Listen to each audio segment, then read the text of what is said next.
Hi, David here, What Up Gaming. Going to have a quick look over this week's show. So it's going to be episode 361 of the One Up Gaming podcast.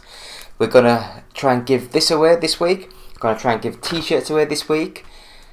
We're sponsored by Games Inspired Music, which is an album. Buy it, stream it, and 20% of each sale will go to the Child's Play charity. Please visit our website, which is oneupgaming.co.uk. Got loads of bits and bobs on there, reviews, previews, news, all that kind of goodness.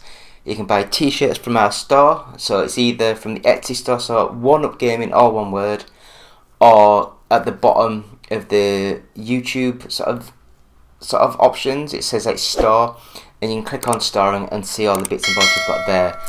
So, if you want to win this Evercade Interplay Collection 2 cartridge, just like and subscribe to any of our videos and leave a comment that says Evercade for a chance to win that. And if you want to win one of our t-shirts, just like and subscribe to the YouTube channel and leave a comment on any video that says t-shirt for a chance to win that. We want to give this away as soon as we can. Been holding on to this for a few weeks now. We've given away our headsets, all those sort of goodness. We're just trying to give away the t-shirt now. So we will go straight into this week's show because we've talked about the podcast. We've talked about episode 361. We've talked about the fact we're sponsored by Games Inspired Music. Go to our website, oneupgaming.co.uk. And I will just mention, please buy Joe Dowling's book. It's called The Outrunners. That's it, please. So we'll have a quick 2-second break and we'll be back with the games we've been playing this week. Hello Andy, this is Colin. I won't be able to get in tonight. I'm sweating like a pig. Right, David here, One Up Gaming, episode 361 of the One Up Gaming podcast. Just going to go through this week's games we've been playing this week. This week's games we've been playing, yeah, you know what I mean. So first of all, Rad Rogers, and this one is a 2.5D puzzle platformers. It reminds me of like the bloody like Global Gladiator sort of game. It's on a 2D plane platform game, but you also have a little sidekicky friend that you can go into like a parallel universe to move things around and do things. It was okay. For me, it suffered with a lot of the other like early 3D, 2D styled platform games like the Sonic 4, where the physics of your character, it's like the Sackboy original game sort of thing, because like when you're running through the world, your guy just feels off. It just doesn't feel tight and smooth. It's a little bit funky, but it was quite alright. It was a fun little game. I enjoyed it. It was quite funny. So yeah, next game was sorry, I got a really itchy elbow. I don't know why. It's really itchy. Do you know when it just feels so good? Right, I'll stop that. Otherwise I'll have big scratches everywhere. So next game, Lego Worlds. Now I've not heard really much about this game. From the look of things, I just thought it was Minecraft. Now it might get more into that sort of thing when you're playing it more. But when I played the first half hour or so, the game itself felt more like it looked like Minecraft because everything's made out of bricks. But it seemed much more like a story-focused sort of game, where you have to go collect things, you have to open new things, you have to get a chair and stuff and move it from one side of the island to the pirate ship, to the captain, and all that sort of goodness. I was actually quite enjoying it. It played so much better than the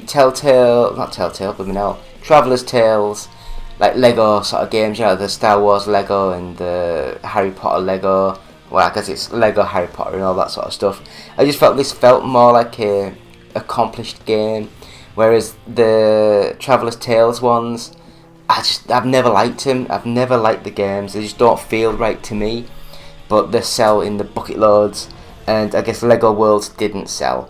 So where will Warner Brothers go?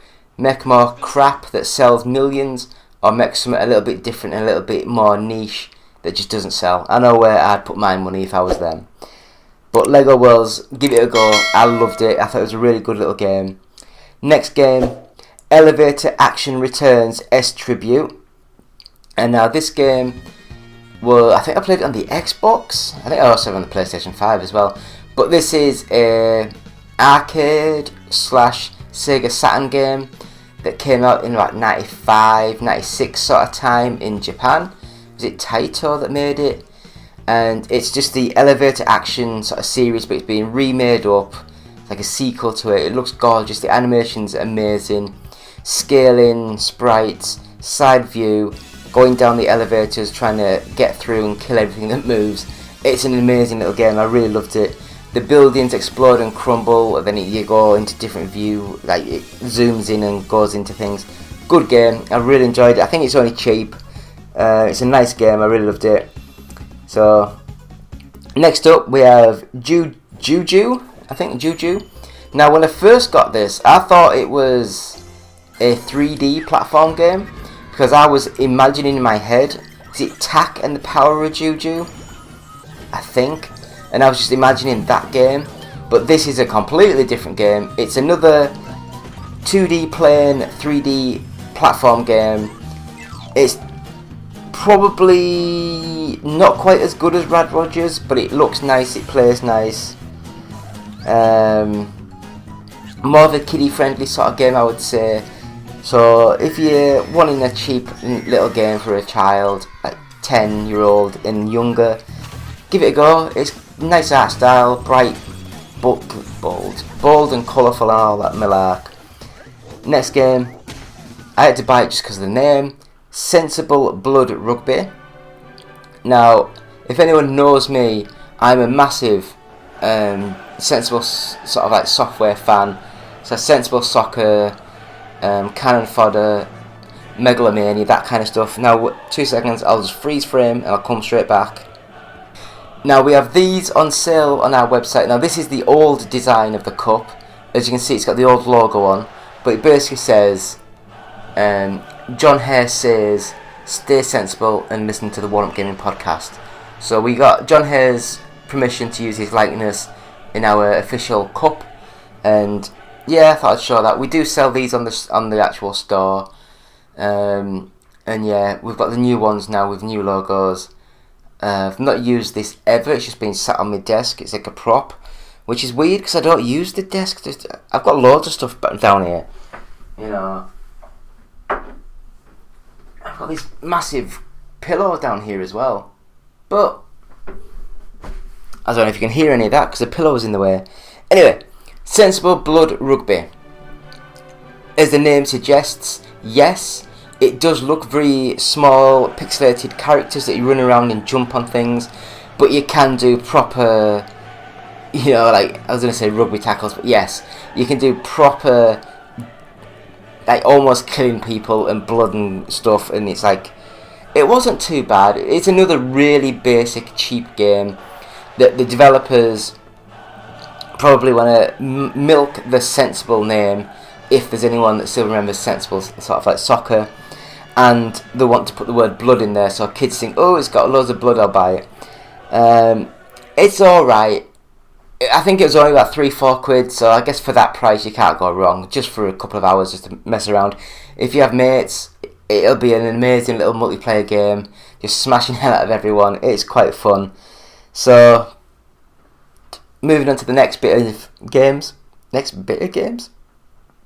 Moving to the next game that we played, and that is PBA Pro Bowling.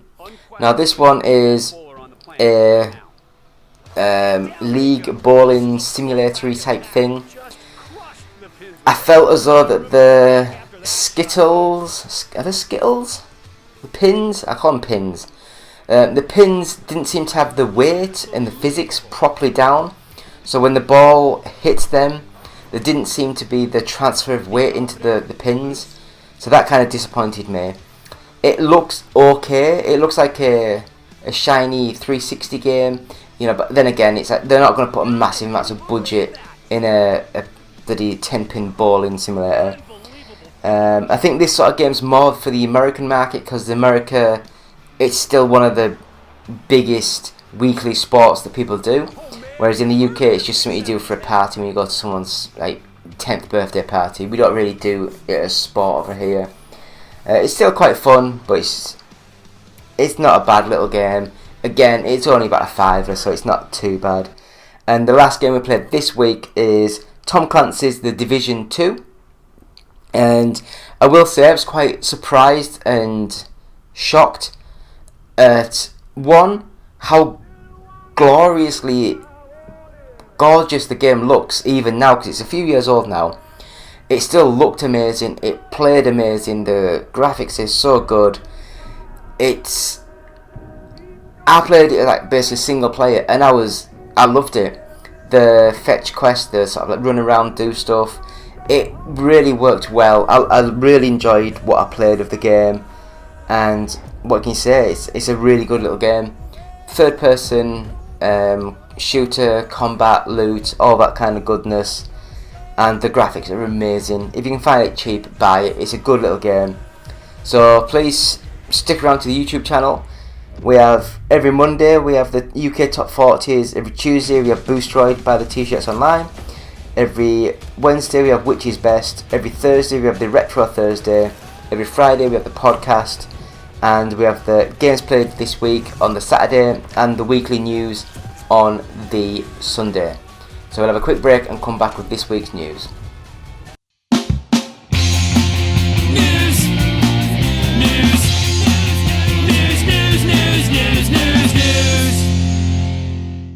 Still David, still One Up Gaming, still episode 361 of the One Up Gaming podcast.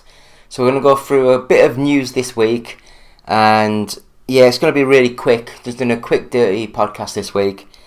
So we will say the first bit of news is the Last of Us clone gets pulled from the Nintendo Switch eShop. The Last Hope Dead Zone Survival, which was a third-person action zombie game that looks awfully familiar to The Last of Us, has been pulled from the Nintendo eShop. Heading to the game's official store page on the Nintendo UK eShop will now result in a 404 error message. Trailers for the game have also been removed, which Eurogamer claims is due to a copyright claims made by Sony. PlayStation, Nintendo and VG Games, which released The Last Hope, did not immediately respond to IGN's requests for a comment. It was released in June on the Nintendo Switch, and it quickly caught the eyes of many who started comparing the game to Naughty Dog's 2013 masterpiece. They also criticised the game's quality, with some deeming it the worst game they've played, including Digital Foundry's John Linneman, who did a technical breakdown of The Last Hope last month. The Last Hope is designed to take your money. There is no game here. This is effectively a scam. We all knew this from the trailer, but the fact that the actual game is so much less than even that awful trailer is genuinely shocking. For more on the actual The Last of Us, check out the 9 out of 10 at IGN, blah, blah, blah. But yeah, what do you guys think? This game I think it's quite scary that you can make games and whack them up there, but then I don't know. Sometimes it's the licenses and the license fees and all that. It goes way beyond what you should be sort of doing in this day and age.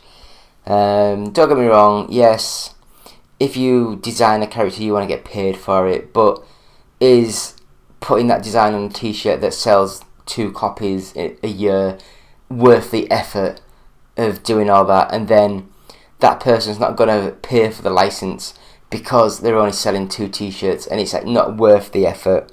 So we'll move to the next bit of the Xbox, the news. Everything joining and leaving Xbox Game Pass mid-August 2023. So Microsoft has announced the lineup of games joining and leaving the Xbox service, with the addition of Everspace 2 and the removal of Death Stranding headlining the changes. As detailed on Xbox Wire, 5 additional games were announced for the service this month. A short hike will be available first on October 3rd, and Everspace 2 will be available August 15th.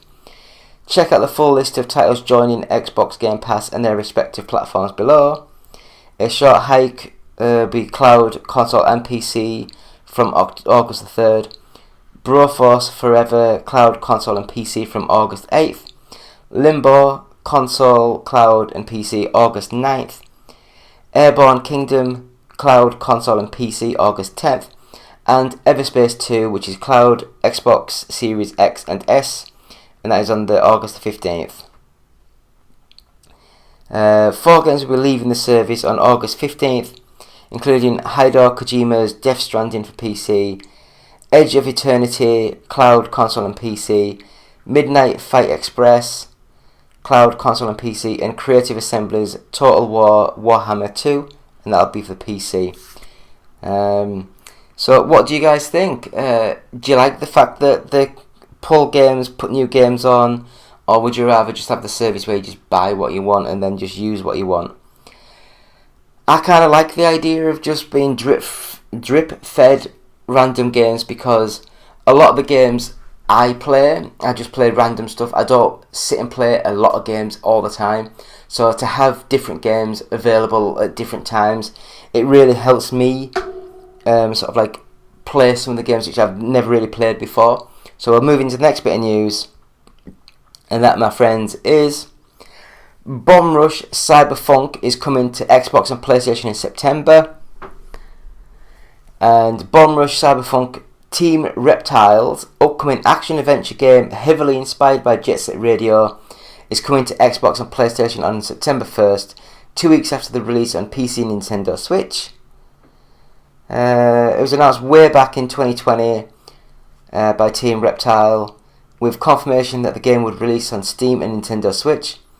The game will have players traverse around in the game world, spraying graffiti and using boost packs to reach new heights. More interestingly, when the game was first revealed over 3 years ago, the developer confirmed that Hideki Nagumara, the composer of Jet Set Radio and Jet Set Radio Future, would compose the music for the game.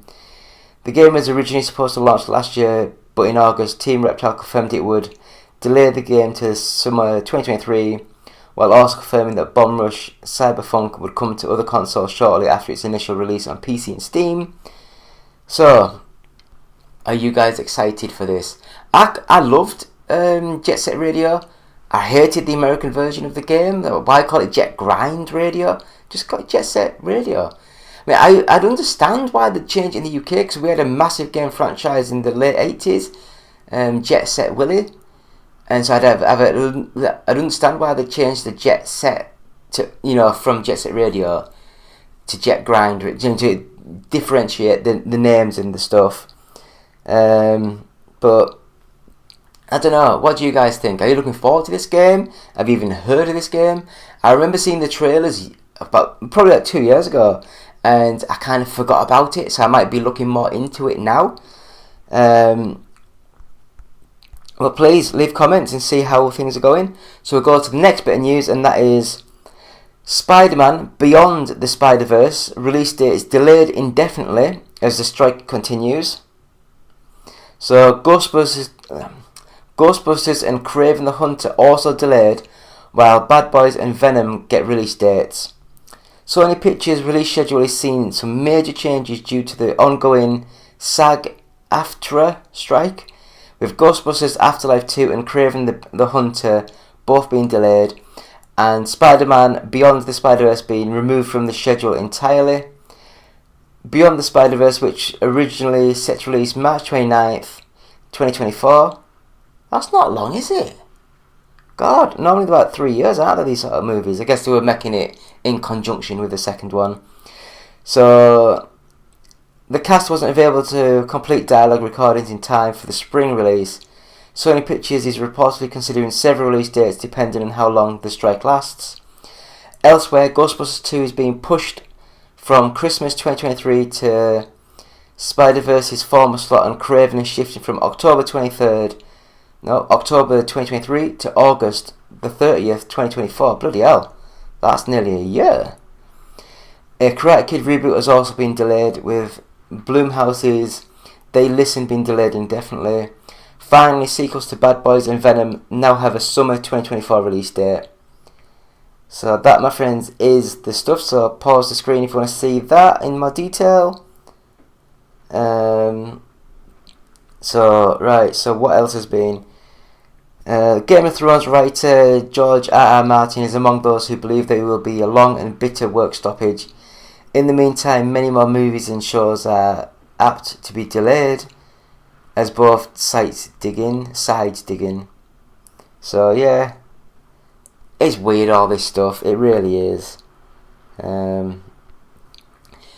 don't know. I don't know that much about it, but I do know that working conditions and rights are important, and sometimes a strike is the only thing that people will listen to, unless you're in the UK and you go on strike and no one cares and nothing happens, but the people just complain. Anyway, next up, Microsoft sends final submission to the CMA as Activision Blizzard buyout saga enters the endgame. Microsoft has sent its final submission to the UK's Competition and Markets Authority, CMA, outlining why it believes the organisation should reconsider its block on the proposed $69 billion buyout of Activision Blizzard. In April, the CMA announced its final report on the acquisition, citing competition concerns around cloud gaming in the UK. Since then, Microsoft has defeated the US's Federal Trade Commission in court, obtained approval from key regulators from the European Commission, and secured an agreement with console rival Sony from a provision of Activision games on PlayStation for a decade. Microsoft's submission raises all three developments in its attempt to convince the CMA to reconsider, and mentions plans to put forward a proposal for a modified merger situation, which would mean that the current approach in the FAR and the potential final order would be superseded. Microsoft and the CMA are currently negotiating these unannounced proposals, reported to involve a divestiture.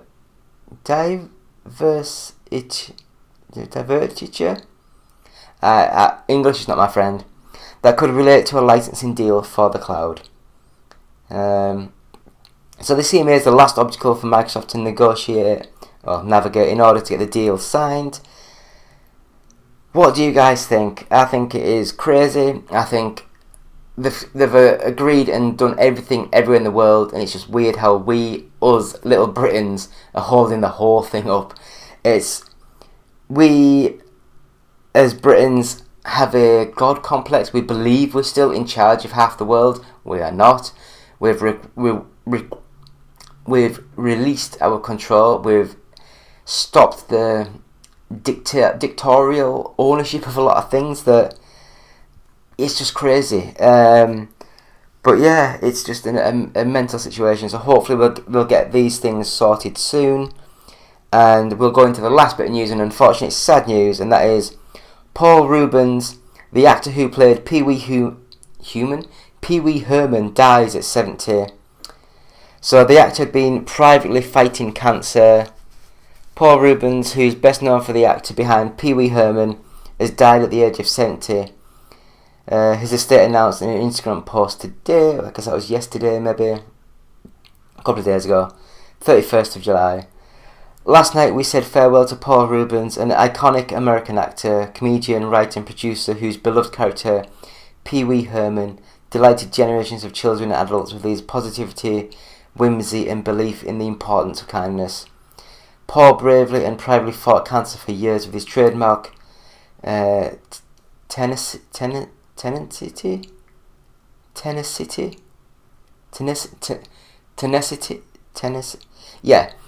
Yeah, he fought it well, and wit. A gifted and prolific talent. Oh God, my English is so suffering. He will forever live in the comedy pantheon and in our hearts as a treasured friend and a man of remarkable character and generosity of spirit.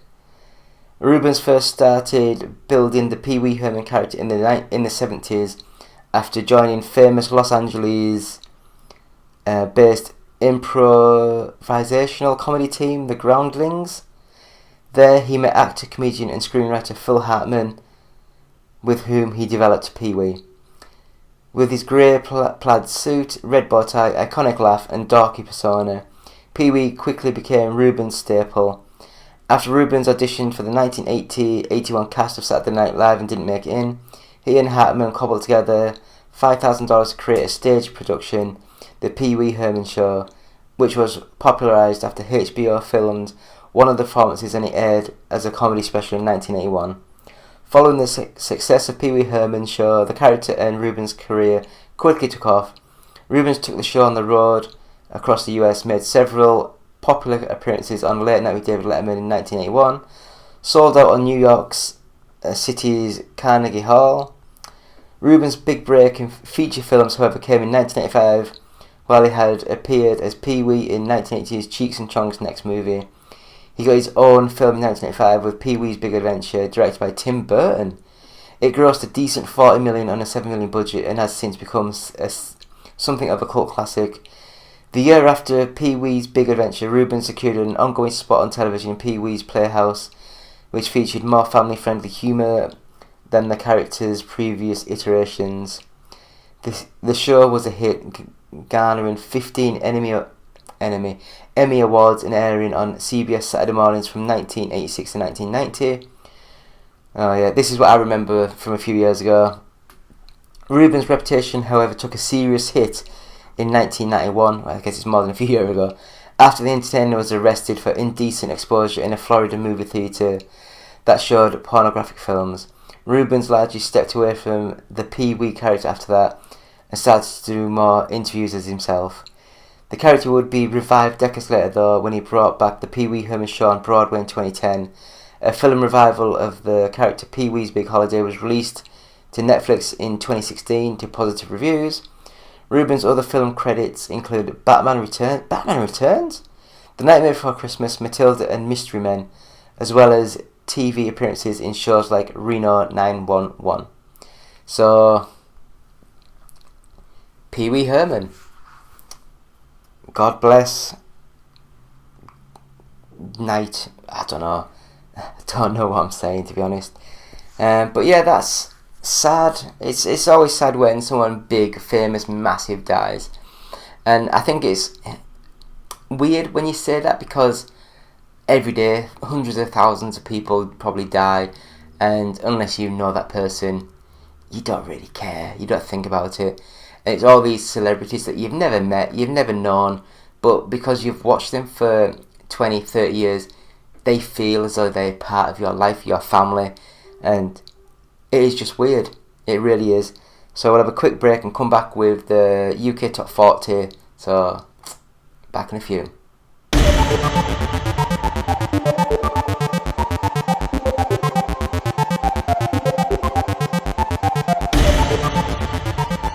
So we're back, still David, still One Up Gaming, still episode 361 of the One Up Gaming podcast, and hopefully you've enjoyed the show so far. If you're just watching this for the top 40, we do segment this up, so we have a full 35-40 minute podcast where we talk about everything, and then we chop the segments out, so we have the games we've been playing this week on the Saturday, and the news that we talked about on the Sunday, and the top 40, which you're watching now, goes out every Monday on our YouTube channel. And yeah, so please check out our website, oneupgaming.co.uk. You can buy t-shirts like this from like the Boostroid design from our website. You can go onto our Etsy store, which is just like etsy.co.uk, I think, and then in the search just put One Up Gaming, all one word, and then you'll find the store. We've got like over 200 designs on there, so please have a look and buy. We've just started the Etsy store, so please help look into it and all that kind of stuff. Yeah, we're going to the UK Top 40 now. So where are we? So we'll go straight into the top 40. So first of all, we have number 40, which is Lego 2K Drive, and that's from Take-Two. Number 39 is The Sims 4 Horse Ranch from Electronic Arts. Was that number 3 last week? No, it can't have been. Number 38 is Crash Bandicoot N. Sane Trilogy, and that's from Activision Blizzard. Number 40, that'll soon be Microsoft. Number 37, Pokemon Scarlet, and that's from Nintendo, and that was at 29 last week. 36 is Mario plus Rabbids Kingdom Battle, that's from Ubisoft, and that was at number 26. 35 is the new Saints Row from Deep Silver, and that was at 37. Number 34 is Forspoken, and that was from Square Enix Europe, and that's new into the charts this week, so it's come back into the charts. 33 is Octopath Traveler 2 from Square Enix Europe, and that was at 30 last week. WWE 2K23 from Take-Two is at 32, and that was at 24 last week. Number 31 is Star Wars Jedi Survivor, that's too many words, from Electronic Arts, that was at 18 last week. Now Final Fantasy 16 from Square Enix Europe was at 30 last week. No, it wasn't, it's at 30 this week, and it was at 16 last week. Number 29 is Super Mario Odyssey from Nintendo, and that was at 17 last week. 28 is Pokemon Violet from Nintendo, and that was at 27 last week. 27 is Mario Party Superstars from Nintendo, and that was at 21. 26 is Super Mario 3D World plus Bowser's Fury, and that's from Nintendo, and that was at 19. Number 25 is Marvel's Spider-Man Miles Morales from Sony Computer Entertainment, and that's back into the charts because I think that was on sale, so a lot of people are picking it up for like 20 quid, 25 quid, that kind of price. 24 is New Super Mario Bros. U Deluxe from Nintendo, and that was at 20 last week. Number 23 is Sonic Origins Plus, and that's from Sega, and that's number 38 last week. 22 is Lego Harry Potter Collection from the Warner Bros. Interactive, and that was at 20 last week. Number 21 is Gran Turismo 7 from Sony Computer Entertainment, new back into the charts. Number 20 is The Witcher 3 Wild Hunt Complete Edition from Namco Bandai Entertainment at 31. And number 19 is The Witcher 3 Wild Hunt Game of the Year Edition from Namco Bandai, and that was at 32, that's crazy. Disney Illusion Island from Disney Electronic Content, and that's new in at number 18. Red Dead Redemption 2 from Take-Two is at 17, and that was at 39. Number 16 is Remnant 2, and that's from THQ Nordic, and that's new in at 16. Number 15, Animal Crossing New Horizons from Nintendo, and that was 13 last week. Number 14 is Nintendo Switch Sports, and that was from Nintendo, and that was 11 last week. Number 13 is God of War Ragnarok from Sony Computer Entertainment, and that was at 15 last week. Number 12, Diablo 4 from Activision Blizzard, and that was at 10 last week. Number 11, Elden Ring from Bandai Namco Entertainment, and that was at 9 last week. Number 10, Grand Theft Auto 5 from Take-Two, and that was at 12. Number 9, Call of Duty Modern Warfare 2 from Activision Blizzard, and that was at 7. Number 8, Minecraft, and that's from Nintendo, and that was 8 last week. Number 7 is Mortal Kombat 11 Ultimate, and that was from Warner Bros. Interactive, that's back into the charts. Number 6 is Lego Star Wars The Skywalker Saga from Warner Bros. Interactive, and that was at number 28. Number 5 is Mario Kart 8 Deluxe, and that's from Nintendo, and that was at 5. Number 4, The Legend of Zelda Tears of the Kingdom from Nintendo, that was at 4. Number 3, Pikmin 4, and that's from Nintendo, that was at number 1. Number 2 is Hogwarts Legacy from Warner Bros. Interactive, that was at 6. And still at number 1, well, back at number 1 is FIFA 23 from Electronic Arts, because that was last week at number 2. So that is thanks so much to the Games Press website with GFK Entertainment software charts, all formats. So thank you so much for that. And that, my friends, is the podcast. Thank you so much. Please go to our website, which is oneupgaming.co.uk. Please go to our Patreon, which is patreon.com/OUG. You can buy these t-shirts and these hats available from our store, from Etsy at oneupgaming.co. No, just oneupgaming, all one word. You can get them from the store link at the bottom of our YouTube channel. Games Inspired Music is available now. 20% of each sale will go to the Child's Play charity. Again, we've got our audiobook on tape, well, not ours, audiobookontape.com. First 100 episodes of our podcast you can buy. T-shirts. If you want to win a t-shirt, just leave a comment that says t-shirt and subscribe to the YouTube channel. And if you want to win, I just hit the microphone. And if you want to win the Evercade Interplay Collection 2 cartridge, just leave a comment, say Evercade, and subscribe to the YouTube channel. So that, my friends, is it. And yeah, go to our Facebook, which is One Up Gaming. Subscribe to us there. Like us, subscribe to us, bell us, tweet us, all that kind of stuff on our YouTube channel, One Up Gaming. If you want to watch us on Twitch, it's twitch.tv/OUGofficial. If you want to send us any messages on Twitter, or X as it's called now, we're OUG Official. And if you want to email us anything, it's contact@oneupgaming.co.uk. And if you want to watch us, just go to our YouTube channel.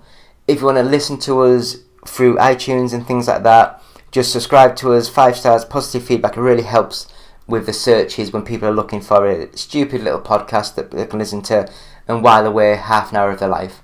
So it's been me, David, from One Up Gaming, episode 361. Thank you all.